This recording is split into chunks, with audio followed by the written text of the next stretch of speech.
why should anybody aspire to be a common man, an average man? Do you realize what it means to be average?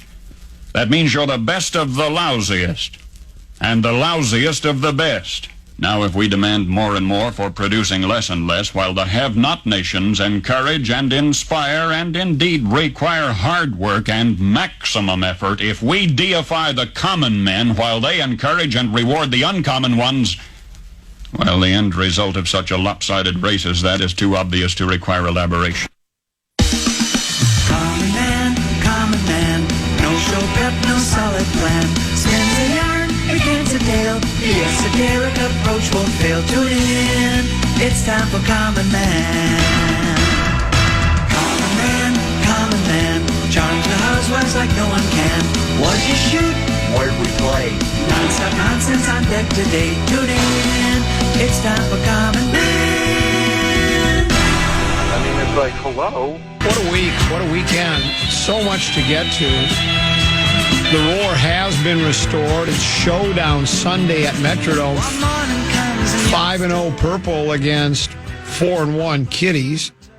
WNBA playoffs from sky high to below ground zero. Lynx and Liberty now tied at a game apiece. Closed circuit to 600 First Avenue. Now you see what it's like when a team invests in pitching. Look at those Los Angeles Dodgers and those Cleveland Guardians. Minnesota Golden Gophers. What do you think of the Golden Gopher football team now, Tennessee? And the Minnesota Wild already have players on the injury list. So many stories to get to, so many issues, so many topics. Where to start, only the Wheel of Topic knows.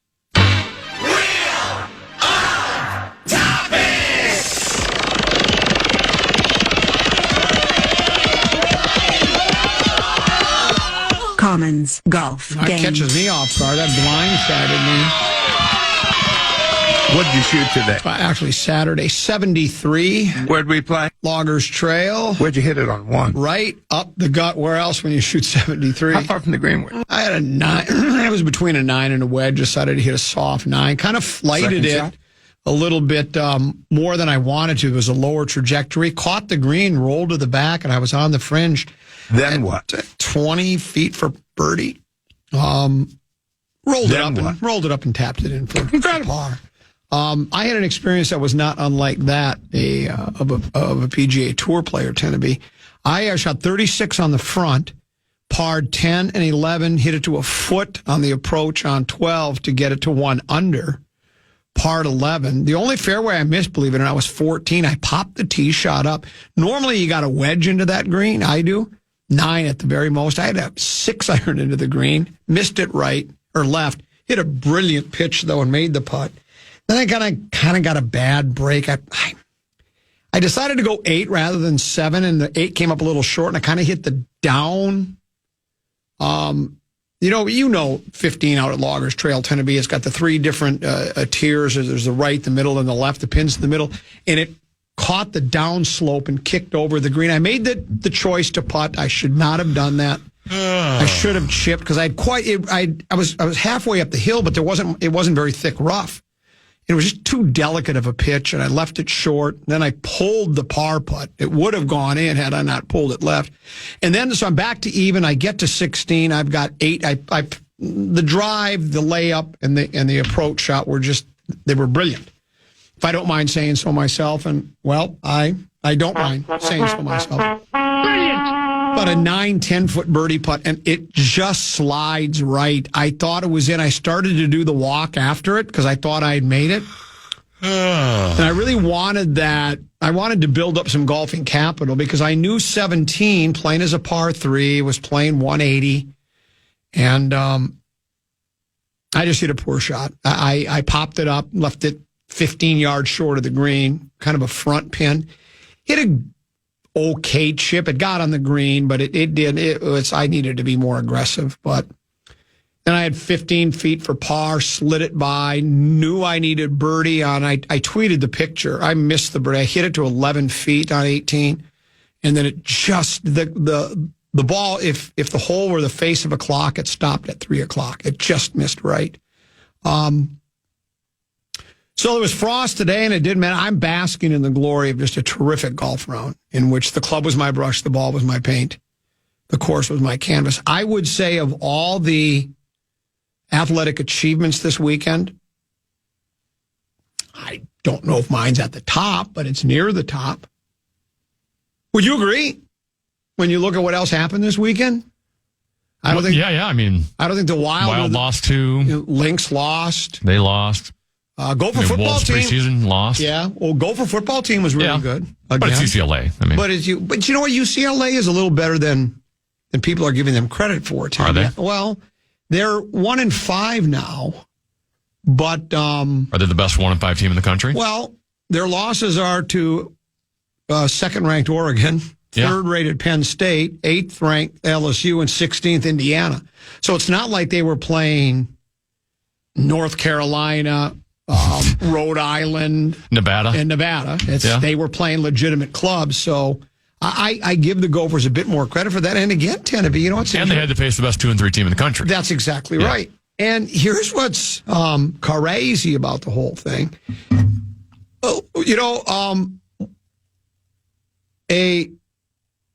A college football team that now embraces the past. What a novel concept, huh? Well, all we ever did, I mean, we had Morgan Tanner had that 1 or 2 years. He was the quarterback in the 11-2 year, right?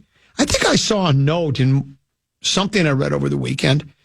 Like, he had the 4th best quarterback rating that year in all of football. And you know who the guys who were in front of him? Burrow, Allen, and somebody. I don't know if it was Allen, but there was like 3 guys that are now in the National Football League that were the only guys with a higher quarterback rating.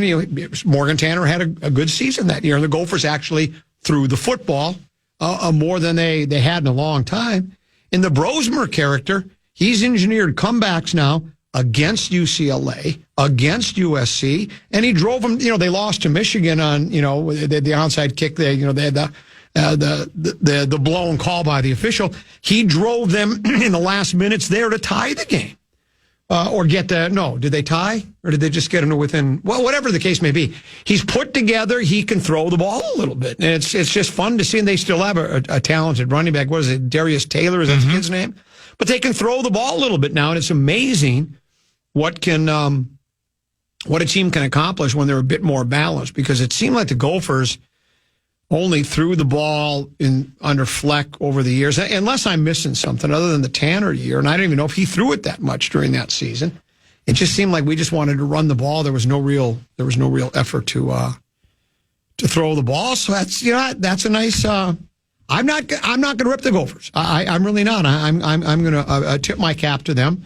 Again, it's not going to make much of a difference. 2 more wins and we're bowl eligible, Tennessee. And but as far as oh boy, playing for the whole ball of wax, that's just not going to happen anytime soon. So it's Kitty's week, Tennessee, and it's a big one. It's immovable object meets irresistible force. We'll talk about Vikings Lions. We'll do that other side of the break. Common Man program on the Fan. Hey, the Fan and 2 men in a junk truck want to give you a shot to put $1,000 in your hand with our national cash contest. Just enter the keyword check at KFAN.com now for your shot at winning. That keyword is check. Enter now at KFAN.com.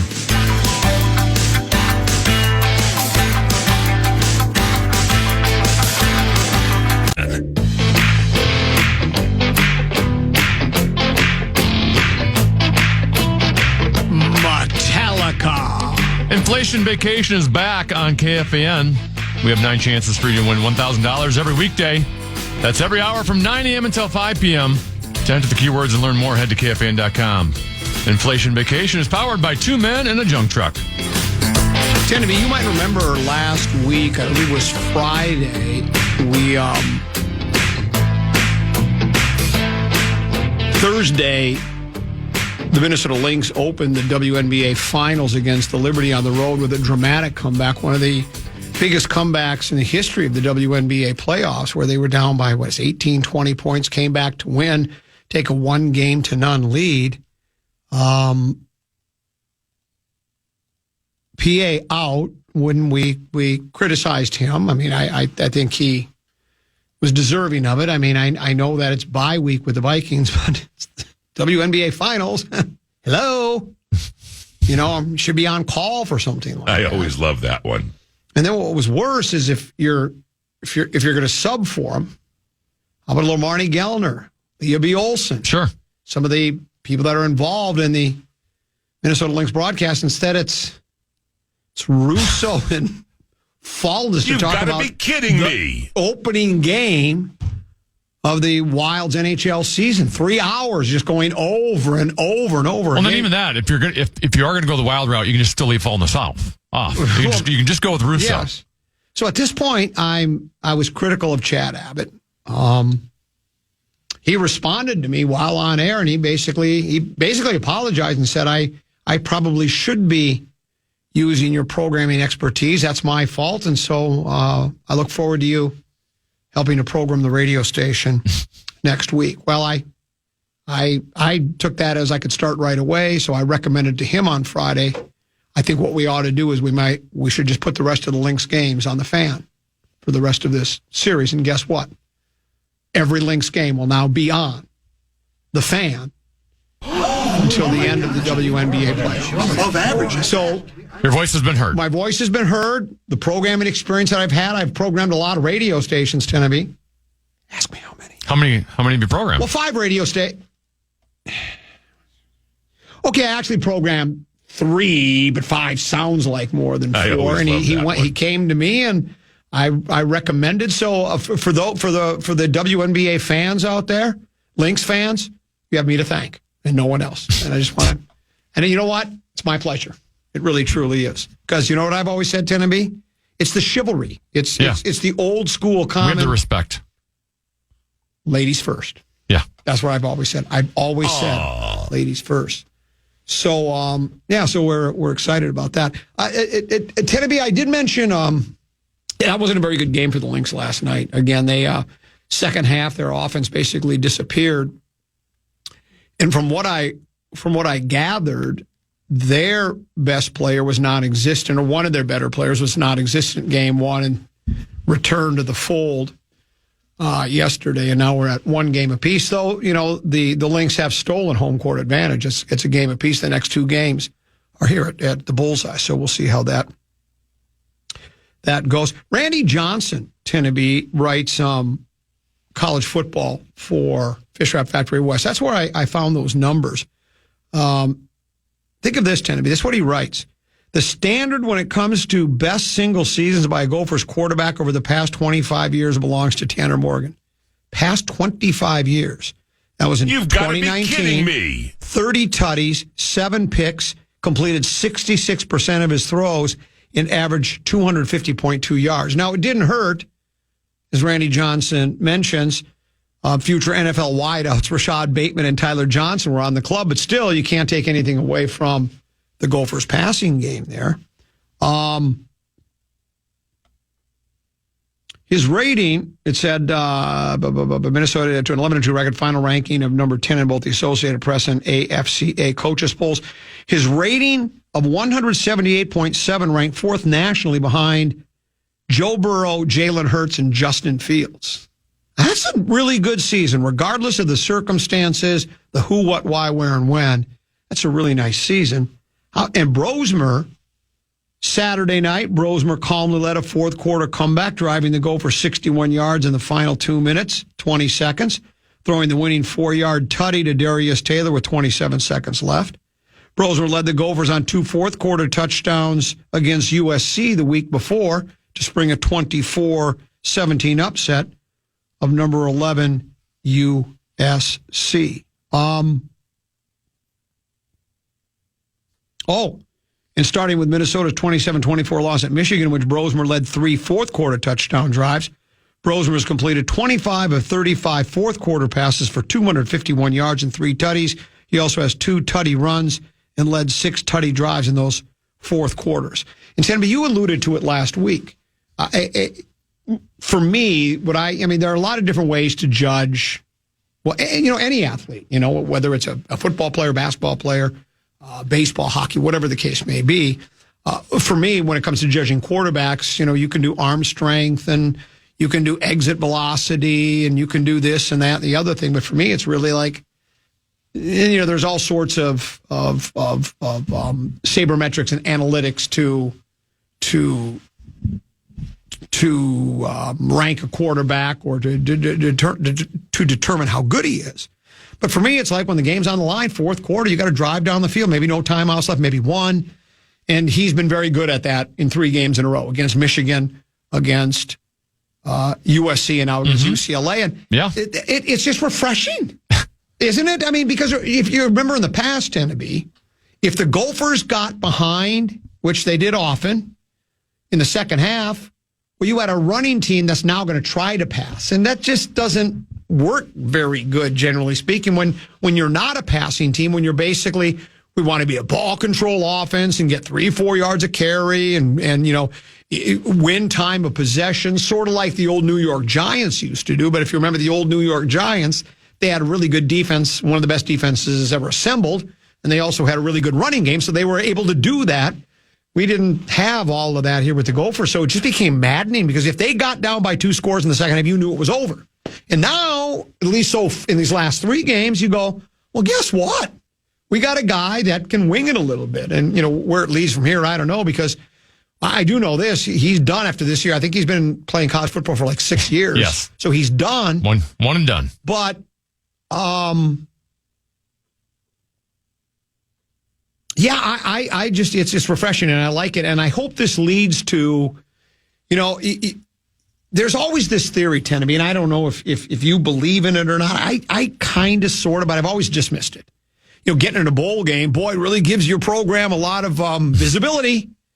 And I always thought, well, really, if you're playing, Akron at the Motor City Bowl on Tuesday, December 26th at 1 in the afternoon, how many college kids are really watching that game? I don't know how much visibility it really gives you.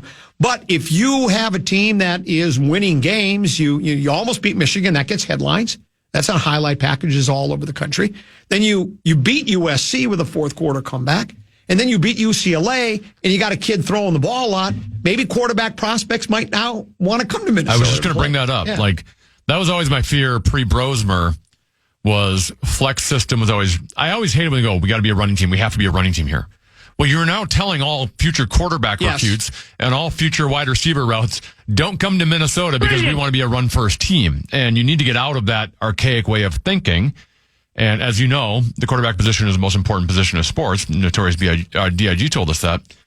So to have a quarterback have success, and hopefully he can sustain this the rest of the year, that signals to other quarterbacks, oh, hey, maybe I can perform there, and I should consider Minnesota where I previously may not have. Right, especially because so many kids do want to play in the Big Ten. By the way, Tenneby, I really like these Pac-10 teams coming over to the Big Ten right now. This is really nice. I mean, we're 2-0 against the Pac-10, the former Pac-10. I like this. You're right. And now maybe a quarterback who's, the very best are going to go as they're going to go to the helmet schools. Now if you got a guy that's pretty darn good and goes, I'd like to play some Big Ten football, Minnesota doesn't look like a purgatory like it used to look like. Here's what I'm going to say, Tenneby. The way Brosmer's played in the fourth quarter, I got a nickname for him. Big Ticket. What do you think? Brilliant. I think that could catch on. I kind of like to get what I mean by that. Come fourth quarter, bring it to the ticket. I like it. I think I'm going to start calling Brosmer Matt Big Ticket Brosmer. How do I come up with these things? It's amazing. We'll take a break, come back. I did promise to talk about Vikings. We got plenty of time. We got a lot to get to today. A lot of things we got to talk about today. A lot of people that are talking about the Vikings-Lions upcoming game.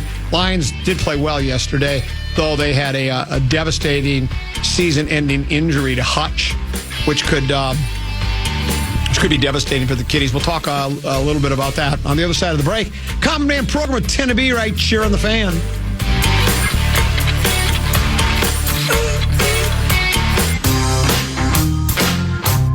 Metallica. Hey, Rubes, this football season, Bell Bank is giving one KFAN listener each week $1,000 to pay it forward to a charity of their choice. Just head over to KFAN.com, keyword contest to learn more and enter today. That's KFAN.com, keyword contest. Tenneby, it didn't seem like you were really that enthusiastic or excited about my new nickname for Max Brosmer, Big Ticket. I got a different one for you. Tell me if you like this one. Big Spot Brosmer. What do you think? Brilliant. I thought you'd like that one. least it feels like it was a little more fitting for him than what the previous nickname was. Big Spot Brosmer.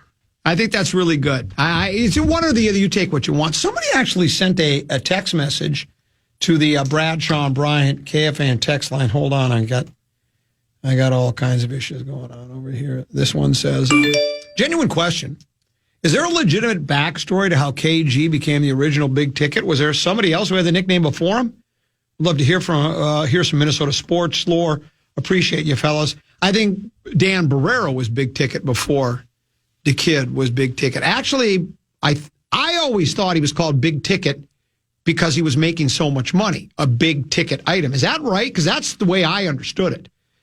Yeah. Because he's a big ticket item, and that's why Barrero became big ticket, because if you remember, he had the quote in the paper when he signed. He said the money was obscene. That's what he said when he signed here. He signed a long-term deal many years ago, and he said the money was obscene. So I started calling him big ticket because he was a big ticket item. I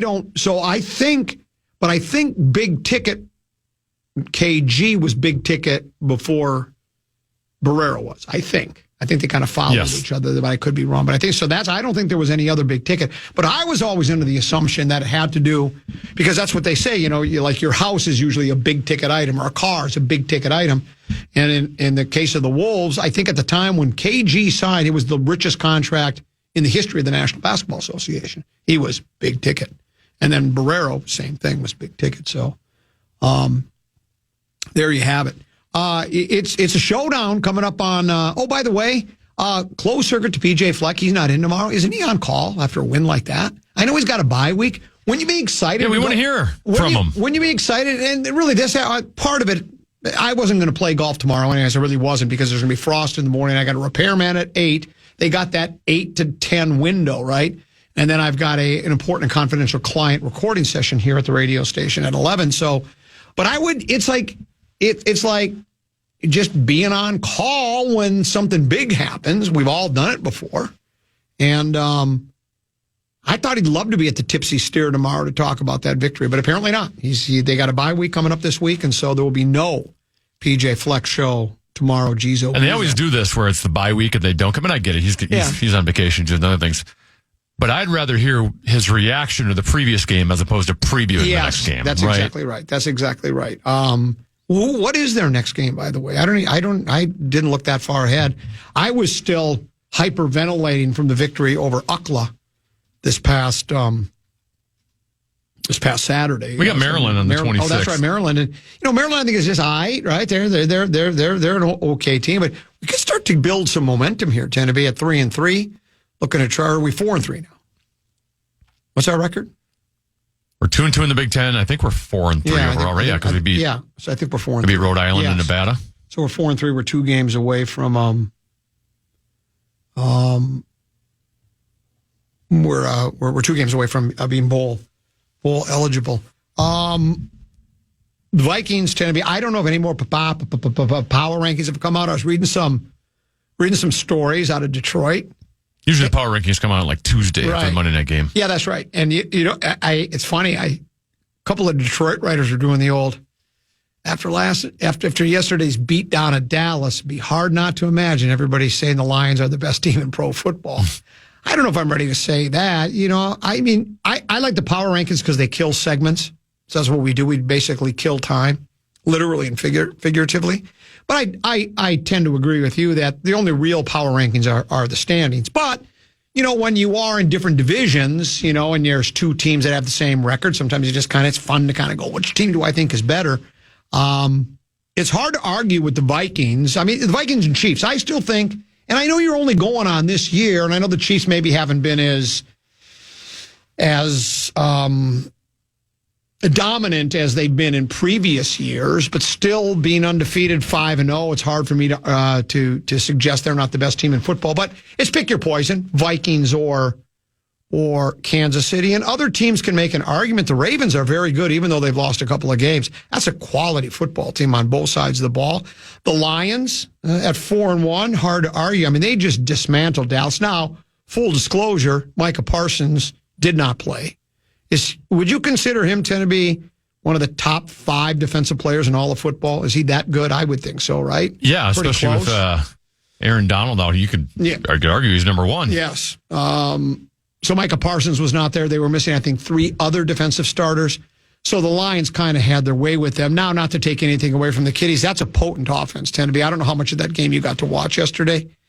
I know it sounds cliche, but they do have, it is a pick your poison, and I hate saying that because that's a guy, pick your poison with my team. The quarterback is playing as well as I think he's ever played. A lot of people thought that was just a toss in, and maybe Detroit even thought when they got 2 first-round draft picks and Goff for Matt Stafford 4 years ago, maybe the Lions even thought of it as a toss in. I think I remember telling you that I still thought that Goff was a competent quarterback, more than competent. I thought he was better than average. A lot of people didn't agree with that. But he's been very, very, very good. And this year particularly, and it helps when you have a great offensive line, you have the weapons you do. You can look like, you put a lot of quarterbacks in that Detroit offense. The Ben Johnson guy's a pretty good play caller too.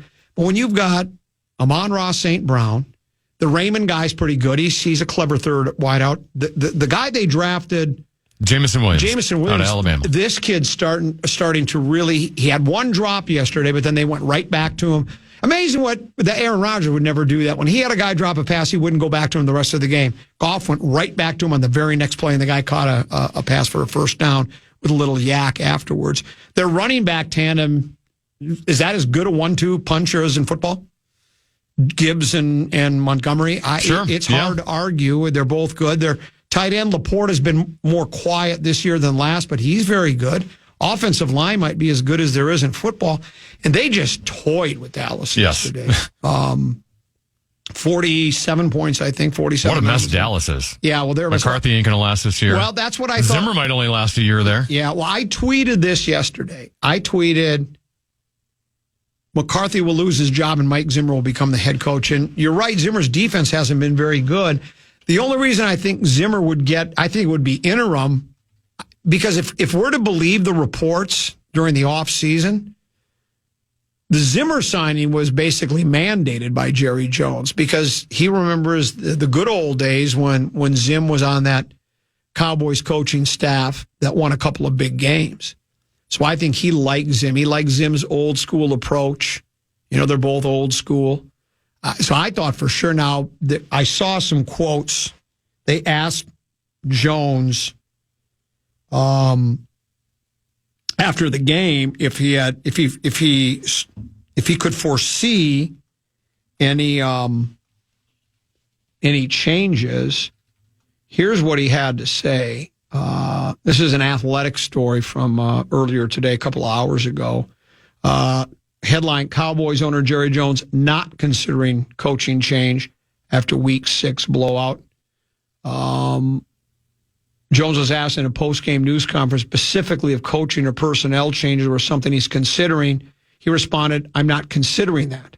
When asked earlier about personnel and coaching changes, Jones said, I'm not ready to talk about changes right now. So I don't know which one you're supposed to believe because he might not be ready to talk about them right now, which was at the press conference, but maybe later today or later in the week. It is a bye week for Dallas. That would be sort of the time you might want to make a change because that team is underachieved year after year after year. Last year, they had one of their better seasons, got upset by Green Bay. So, and it says here... They have trailed by 22 points in 4 games. Wow. It says Jones has traditionally not fired coaches during the season, with the only instance being Wade Phillips' dismissal in 2010. That came after a 1-7 start in a 45-7 loss to the Green Bay Packers. Lions totaled a season best 492 yards, and offense forced 5 turnovers as they cruised to a blowout win against the Cowboys. The final score marked Dallas' second blowout loss of the season and dropped them to 0-3 at home.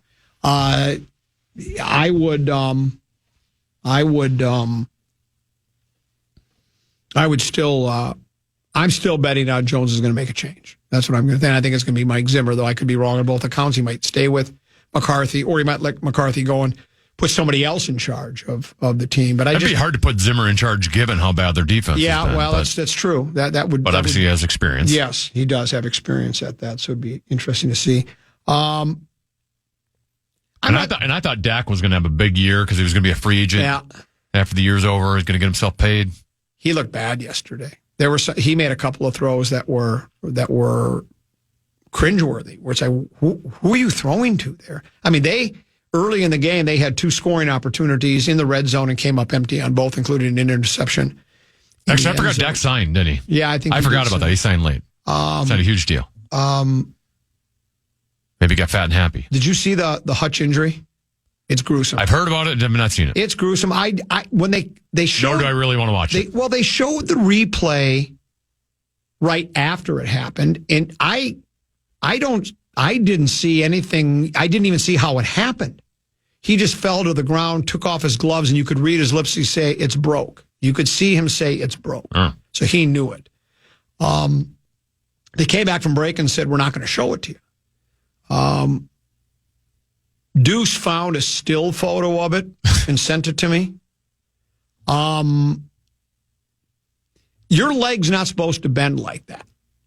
It's just not meant. The lower half of a human's, where the tibia is not meant to bend like that, tend to be. And he went.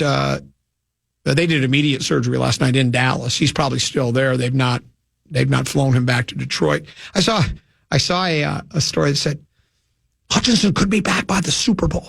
Well, just not get ahead of ourselves. The Lions haven't gone to the big game yet, but that would be the earliest, obviously, he could come back. It was gruesome. And, one player does not a team make, Tenneby, but he's really, really good. He was leading the league in sacks. Now, he had 4.5 of them in one game, so I'm not ready to say he's just been this terror. But I think he leads the league in pressures on quarterbacks. He just takes up a lot of attention from an offensive coordinator and an offensive unit that you can't. He's just so disruptive. He's just brilliant as a player. And with him gone, the Lions defense was probably playing a little better than I tried to lead people to believe last week. Their first 3 games, they were real good. They had 17 points, 10 points, and I think another single-digit game. But against Seattle, they gave up a lot of points. I just don't see anything defensively that's much better than last year. And it's interesting. The Vikings' strength, I kind of would say, would you say their strength is their defense, or is it their offer, or is it about the same? That's a defense. Yeah, I would too. And so the strength of the Lions is certainly their offense. So it's going to be immovable object meets irresistible force. I don't think B-Flow is going to have nightmares and lose sleep gaming for the kiddies, but it certainly, I think, will be the biggest challenge they've had all year. And I would say it'll be the biggest challenge for Ben Johnson in Detroit, because we know what the Vikings have done to every other team. The Brock Purdy quote, it still registers, I think, and resonates throughout football. When after the game, he went to B-Flow and he said, "Man, your scheme is crazy." And so we talked about this too. B-Flow was very humble when reporters wanted to say, you're the best defense. Well, he goes, "It's the players, man. I mean, I put the defense together, but they have a lot of liberty. They have a lot of liberty to make changes on the fly, because that's the kind of way the defense is set up. And he's got the players that understand what B-Flow wants to do, players that aren't afraid. You got to almost be afraid not to make any mistakes in that defense, because you're blitzing. Sometimes you're dropping back. They're doing a lot of different things that seem to be unique to Brian Flores' defense.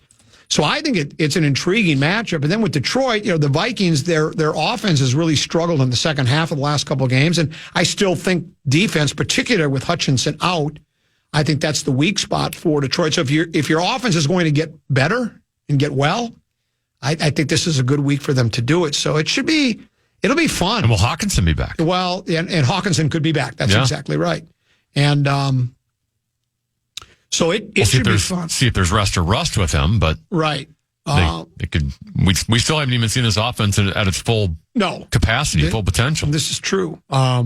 Detroit yesterday was, if you believe what Brady was at, that was the first game I watched Brady. He is still a little rough around the edges. And a likable guy, genius, but it seems like he's not sure what to say. And he doesn't offer a lot of insight. He does the old Boy, that was a great tackle there. That was a great throw there, and a lot of the cliche stuff is, you got to be able to run the ball in first and second, those kinds of things. Not any real keen insight from a 7-time big game winner. But anyway, he was talking. Maybe he doesn't want to give away all his secrets because he always wants to be known as the GOAT. That could be it. But he mentioned that I think I heard this right, that he was talking about how the Lions, and maybe they're just full of themselves, but it's like, well, we've barely shown any of our offense. I mean, we've got so much. There's so many different things we can do. We haven't even scratched the surface on our playbook, according what Brady said Campbell and Johnson were. And maybe it's true. I don't know. Well, it looks like they brought out the trickeration yesterday. Well, they did. Yeah, well, that was such a good play. I mean, again, they're not the first team to do it. You have to do it at the right time. And you have to have guys that can execute the play, too. We've seen other guys bungle that. They just a great catch, too. Oh, it's just a great catch. That's a hard catch. Yeah, it was one. Then, and the week before, they did the old where they had Amon-Ra St. Brown throw to Goff for a tutty. Mm-hmm. So they like trickeration. They went for it on fourth down a couple times, and they made it. I think at least once they did. They made it again. The numbers are astonishing on how many times they go for it and how many times they make it and how much more it is. I wish I had those numbers in front of me right now. They do it like, of all the times it's been done going for it on fourth down since Campbell's been around, I think of whatever that number is, the Lions own like a third of those efforts. That's how often they do it. They do it way more than any other team. And it can leave you as a fan, if you're watching, you're nail biting. Sometimes it doesn't work every time. But I think you're with me, Tenby. It's football, man. I like when teams trust their offense, and because the defense is kind of caught off guard because they're not expecting you to go for it. They're thinking, well, this is big. We got to stop them here. And if you call the right play, the Lions make it more times. And I think it's going to be a really good game. Now, I could be wrong. Vikings could blow them out. They really could. That B-flow defense, we're going to find out how. I think really this will be their biggest test. I mean, look. San Francisco has really good offense, but they were missing. They were missing McCaffrey. Was Kittle out that game too, or was he not? He's been in and out so much I can't even keep track of anymore. And I'm not taking anything away from the Vikings, but when you're playing another team that's not at full strength, it's hard. But they did what they needed to do. I think he played in that game, but I also But the Vikings defense has been very good throughout the season. I mean, they're ranked in the top 1 or 2 of every category. Do they have the top-ranked defense in football right now? If they don't, I think it's second or third. Well, a lot of the ranks go by yardage, and they probably aren't from a yardage standpoint. Right. They've had such a big lead in all these games that teams have put up some yards on them. Yeah. But if you want to look at point differential and turnover ratio, they're pretty darn good. Yes. And so it'll be fun. Now, there's also been discussion, Tenneby, the fan base in Detroit's panicking with Hutch out. Sure. If you were in the Kitties' position, the Raiders are going nowhere. They're 2-4. A lot of dissension. Would you be willing to trade, and it would have to be a probably pretty good package, maybe at least 1 first, if not 2, to get Max Crosby, to replace Hutch? Crosby's one of the better edge rushers in football as well. If you're in Detroit's situation, are you willing to do you feel like your window's wide open right now? Because missing Hutch is, I don't want to and maybe it'll be fine because it is a team game and maybe there'll be another guy will step up and they'll change things around and they'll still be an effective defense. But he was such a disruptive force. He's one of the best players in pro football. And would you be willing? Just think how that secondary will look when they don't have someone rushing like passer like him. That's exactly right. Would you be willing to entertain those thoughts without knowing the financial aspect of this? Because I don't know how much space they have, and I don't know what his contract situation is, and how much. I think he signed a big one. I think he's making big money. You do have. If you're Detroit, you have to think, man, we've got a 2-3 year window here where Jahmyr Gibbs is still on a rookie contract, and Jameson Williams is still on a rookie contract, and Sam Laporta is still on a rookie contract. And you're in an NFC where San Francisco has looked down, and after that, I know the Vikings are 5-0, but I still think nationally you're probably not going, man, that's a legit big game contender that we need to be scared of. Washington might be the next best team, but they still have a young quarterback, and who knows what's going to happen with them moving forward, whether he gets exposed at any point. Like, there's a window here where there ain't an elite team in this conference, and you might be it. and you have a window of a couple of years here to try to attack, yeah, I would consider that. Yeah. And let me just say this, Tim. I'm playing to win now if I'm Detroit. Well, I am too. But let me tell you this, Timmy. I just wanted you to keep this in mind. If you're looking for the Lions, you won't have to look very far for them. They're going to be on your front porch. They're going to be on our front porch. You are great. It should be in fun. 6 days. I'll be there. Deuce and I are headed down to the game. It's going to be. I'm going to be there. You're going to be there? That's Yeah. right. You're the first time you're not Master Control Superheroes in how long? Well, first time attending a game. I've never attended a Vikings regular season game in my life. Let me ask you. That's amazing. Well, let me Yeah. ask you this. So, what kind of a streak is this for you, for being the Master Control? This is Ripken-like. Are you sure you want to break the streak? Yes, you are. Yeah, I do. Yeah. I'd rather watch Ingrid in a cheerleading costume out there. I figured you'd say that. We'll break. We'll come back. 5:34, top of the hour. Timmy, what you got for us? Well, yeah, speaking of the Vikings, should the 5-0 Vikings have their teeth chattering?